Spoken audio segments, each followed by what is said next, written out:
তোরা কি তাহলে বৈষম্য ঠেকাই তোরা নিজেরাই বৈষম্য শুরু করি? কি তুই আবি না? আইতে পারি, তবে একটা জিনিস মনে রাখতো, আজ তুমি আমার মারবা, পরশু কিন্তু তুমি কারো না কারো মার খাবা। এটা আমার খাবার আর একটা খাও। এটা তুই সমাজে বসবাস করো, আমিও সমাজে বসবাস করি। তোরা কি তাহলে বৈষম্য ঠেকাই তোরা নিজেরাই বৈষম্য শুরু করি? আমার অপরাধ আছে, আমাকে অপরাধ আছে, আমরা অপরাধের আমরা প্রায়শ্চিত্ত পাইছি। কারণ তোরা ভালো কিছু করিয়ে দেখা, যেটা দেওয়া শিক্ষা হয়। তুই যদি একই জিনিস করো তাহলে তোরা ভালো কি করলি? আর একটা কথা কই ভাই, যদি মারো জলবার তোর মারিয়ে আলাইস, বাসাই রাখিস না, বাসাই রাখলে একটা কথা কই ভাই, আমি তোর অনেক কষ্ট দিছি, না বুঝিয়ে দিছি, বুঝিয়ে দিছি।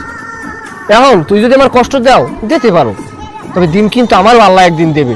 হয়তো এখন তুই একটু পাওয়ারে আসো না, এখন তোর কাছে মনে হয় যে আমরা কোনোভাবে আমুই না, এটা কোনোদিন সম্ভবই না, আমরা দুনিয়া দিয়ে উঠতে গেছি, এইটা কাম ব্যাক করা কোনোদিন সম্ভব না। এই বেটা বাঙালিরা এই ৭১-এর পর জীবনে বহুত কিছু ঘটছে, তা কিন্তু স্থায়ী হয় না, সাময়িক। এই যে ঘটনাটা কিন্তু এই বাঙালি খুব শিগগিরই ভুলে যাইবে, আবার কিন্তু কাম ব্যাক হইবে। বরঞ্চ কি তোর সমাজ গড়তে পারি, এই এর উদ্যোগ নে।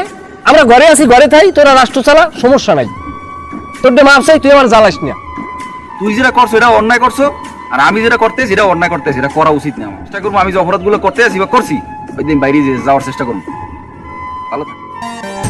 তোর সেলুট।